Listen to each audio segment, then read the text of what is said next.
first topic seems like a very un-Canadian story, and not the kind of news that anyone wants to hear, especially ahead of the Olympic opening ceremony that's taking place shortly. But TSN is reporting that women's soccer head coach that is Beverly Priestman, she's been sent home from the Olympics. Yeah, that's not all.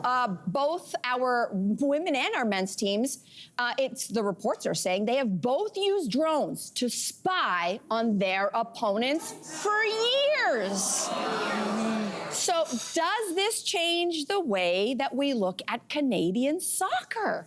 Well, to be honest, yes. I didn't think we had this kind of thing in us. Like, this is counter-Canadian, or at least the Canada that we think of. Like, when you think of Canada, do you think espionage? I certainly don't. So I was really surprised. But then people have been telling me that every team, this is sort of common practice. Very. So then I was thinking, oh, so Canada's the only one that got caught doing the thing. Yeah. And that actually seems more Canadian, like, oh, sorry, eh? You know, like them apologizing immediately. Does anyone else wonder if everybody is doing it? And I mean, let's be honest, there's no way that Canada is the only one, right? There's no way that the Canadian women, right? Like, I think that's important for us to acknowledge. Yeah. There's no way. But so making the assumption that everyone's doing this, does it kind of level the playing field for everybody then? Right, if everyone's doing the drone thing and everyone's spying on each other and everyone's getting each other's intel, then it just comes down to who interpreted the intel the best and then the strength of the players. Yeah. And who got caught, and which was Canada. And who got caught, yeah. And this is a reality of the situation. It doesn't matter how much drone footage you have. At the end of the day, it's 90 minutes on the pitch, and if you don't get that ball in the net, you don't get that ball in the net. And I know right now this is a really hard time. I feel really bad for the players who are going to take a hit because this is the coaching staff that decided to make this decision. But I want people to remember that these ladies have worked very hard throughout their career to get where they are, and no drone footage is going to replace all the hard work and sweat and time that they have placed to get to this level. And I want us to keep that in mind. But you bring up a really good point about, like, I don't think this story is really even about drone footage. I think it's about our image, because this is not what we do. This is what everybody else does. And by the way, everybody else is doing it. Major League Baseball, basketball, football, Formula One, everybody's always doing it. But they're doing that chalkboard thing where the coach is like, we're watching a VHS. They're stealing playbooks. They're stealing playbooks. Yes, New England Patriots. Oh, like, I just talked about this the other day. Deflategate, they're always doing this. Everybody's always looking for an advantage, but it's very interesting because the Euro Cup just happened, and the goalie for England's national team, Jordan Pickford, I don't know if you guys know who he is. He's the goalie, and they found that on his water bottle, he has the name of every player and what they do during the penalty kicks. Dive left, dive right.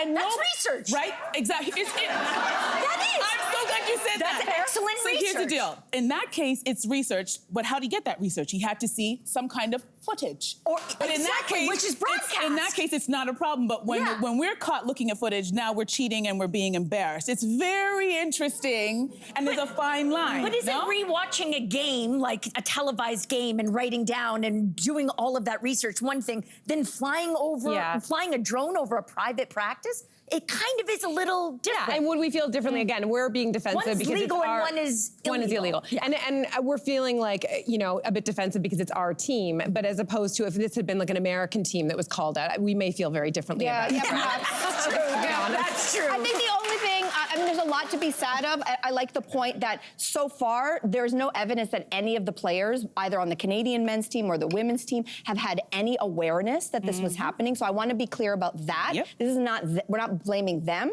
I will say that the part of the Olympics that I love the most is that it's taking us away from real life, which really sucks right now. Yeah. And this moment kind of pulls you out of the dream state and like the joy that the Olympics are supposed to bring. Because the Olympics are supposed to rise above and transcend corporatization, world news and cheating. Sports washing is supposed to let us forget about all the bad stuff. I want to feel warm and fuzzy with the Olympics. And this game, this scandal now, it broke before the Olympics even are officially beginning. Yeah. So that's why for me, I'm just kind of like, wah, wah. But if you're going to try to nail us and you know that cheating is a problem at the Olympics or anywhere, don't just try to come after us. Go after everybody. Okay, I know that we have to move on, but I just want to say this. I know we have to move on, but right now there are 23 Chinese swimmers who tested positive for banned substances, and we are not talking about that, and they're in Paris right now, getting ready to compete against other countries, and that's not the headline that we're talking about. So I'm just gonna place that right there and let y'all marinate on it. Just saying.